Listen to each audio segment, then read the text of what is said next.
नमस्कार साथियों, स्वागत है आप सभी का अंकित इंस्पायर्स इंडिया पर। मैं हूं अंकित अवस्थी। इस समय यूरोप को लेकर के अमेरिका कुछ मजाक के मूड में आ गया है। मजाक ऐसी कि तुम्हारी सुरक्षा नहीं करेंगे और अपने सैनिक हटा लेंगे।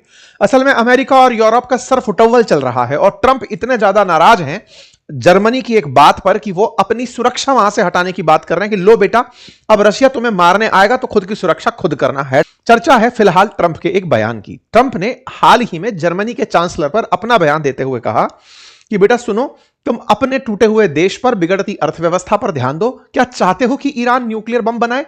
अगर नहीं चाहते हो तो चुप रहो। ऐसा कहते हुए उन्होंने फ्रेडरिक मर्ज पर अपना गुस्सा निकाला। मर्ज ने ऐसा कर क्या दिया था कि ट्रंप चिढ़ गए? आइए मैं वो बताता हूं। सुनो क्या हुआ। हाल ही में अमेरिका और ईरान के बीच में मध्यस्थता कराने के लिए पाकिस्तान आया था, जिसके चलते जेडी वेंस अप्रैल के अंदर, शुरुआती हफ्ते के अंदर पाकिस्तान इस्लामाबाद की यात्रा पर आए थे। वहीं पर ईरान के डेलीगेशन भी आए थे। ईरान वाले भी पाकिस्तान आए थे और अमेरिका वाले भी पाकिस्तान आए थे। जेडी वेंस ने इन दोनों के साथ बातचीत करी। कुशनर और विटकॉफ को साथ लेकर आए थे। आप सब हम अच्छे से जानते हैं। बातचीत हुई, लेकिन बातचीत बेनतीजा रही। पहले राउंड की बातचीत थी जो बेनतीजा रही। इसके बाद ईरान वाले दोबारा पाकिस्तान आते हैं, लेकिन इस बार अमेरिकियों से मिलने से मना कर देते हैं। ट्रंप को खुन्नस में अपना जो डेलीगेशन भेजना था विटकॉफ का और कुशनर का, उसे कैंसिल करना पड़ता है। हेडलाइन बनती है कि ट्रंप ने लोगों को भेजने से इनकार कर दिया। ओके, जैसे ही कैंसिल किया, इस बात पर जर्मनी ने मजे ले लिए।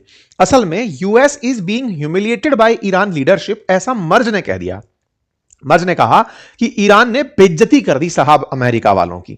यह बात कहीं किसी यूनिवर्सिटी में इन्होंने भाषण देते समय कह दी कि यूएस को वो ह्यूमिलिएट कर रहे हैं ईरान वाले। जैसे आप और हम बात नहीं करते जब आप अपने सेशन के अंदर चर्चाएं चल रही होती हैं कि भाई देखा, ईरान ने अमेरिका को भाव ही नहीं दिया, ईरान वाले अपनी ही बातों में रह गए।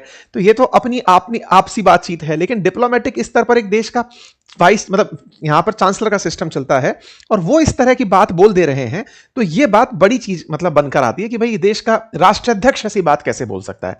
और उन्होंने इस बात को कहते हुए ईरान की थोड़ी सी तारीफें कर दी।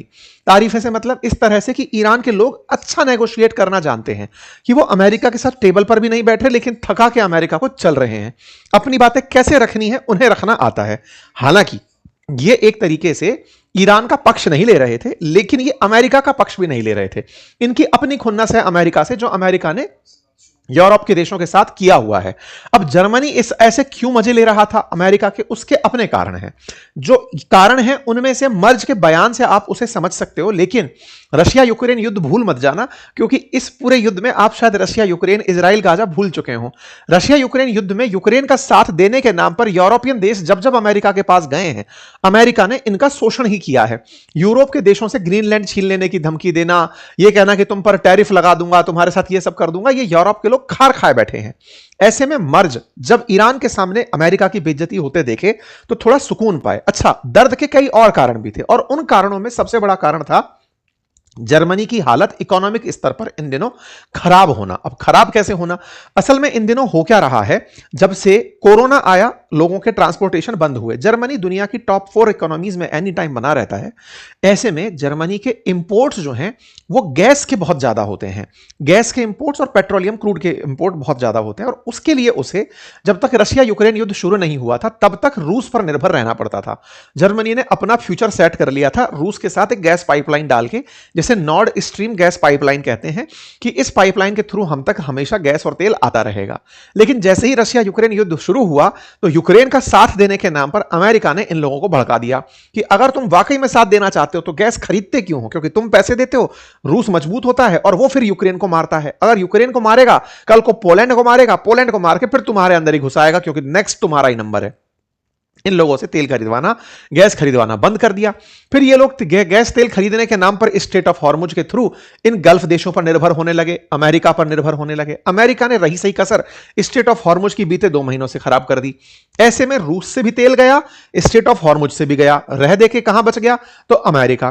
तो जर्मनी को अब ज्यादा से ज्यादा माल खरीदना अमेरिका से पड़ रहा है, या अमेरिका जहां से चाहता है वहां से पड़ रहा है, क्योंकि एक तरफ से दुश्मनी करा दी, दूसरी तरफ से रास्ता बंद कर दिया।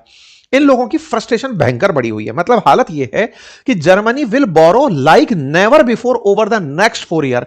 4 साल तक अब जर्मनी को उधार लेना पड़ेगा। हालात ऐसे हैं। जर्मनी के फाइनेंस मिनिस्टर का कहना है कि ट्रंप के इररेस्पॉन्सिबल ईरान वॉर के चलते हमारी ग्रोथ आधी रह गई है। This is not our war, हमारा युद्ध नहीं है, फिर भी इसका इंपैक्ट हम पर पड़ रहा है।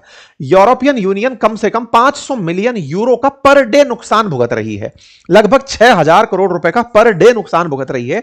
यह बात इन्होंने कहा कि हमारे देश की कंपनीज, हमारे देश के पंप्स स्टेशन, इन पर असर आ रहा है ट्रंप के एक गैर जिम्मेदाराना युद्ध के चलते। जर्मनी की इकोनॉमी पर लगातार असर पड़ रहा है। जहां इकोनॉमी बूम करने वाली थी, शुरू करने वाली थी, इन भाई साहब ने युद्ध थोप दिया। और ना केवल ऑयल का संकट, फाइनेंस का संकट, फर्टिलाइजर का संकट भी आ रहा है, क्योंकि पहले ये फर्टिलाइजर के लिए भी रशिया से फर्टिलाइजर लेते थे, क्योंकि पेट्रोलियम बाई प्रोडक्ट में ही आते हैं ये सब। ऐसे में वो भी रुक गया, अब गल्फ से रुक गया, तो तुमने बोले सारे रास्ते बंद कर दिए। हालत यह है कि जर्मनी की एक बहुत ही अच्छी एयरलाइन कंपनी है लुफ्तांसा, उसने अपनी फ्लाइट में कटौती कर दी क्योंकि एयर फ्यूल किराया बहुत बढ़ गया। बोले हम वो नहीं उड़ाएंगे, तो पूरी इकोनॉमी जो है वो जर्मनी की प्रभावित हो गई। इससे ये लोग परेशान चल रहे हैं, क्योंकि ट्रंप महोदय ने दुनिया को एक युद्ध दिया हुआ है। बाकी आप लोग क्या सोचते हैं, अपनी राय कमेंट बॉक्स में जरूर बताएं। चैनल पर नए हैं तो सब्सक्राइब कर लें, ताकि हमारे जितने भी नए शोज और आपके लिए थोड़ा थोड़ा प्रयास जो हम करते हैं वो आप तक पहुंचते रहें। धन्यवाद।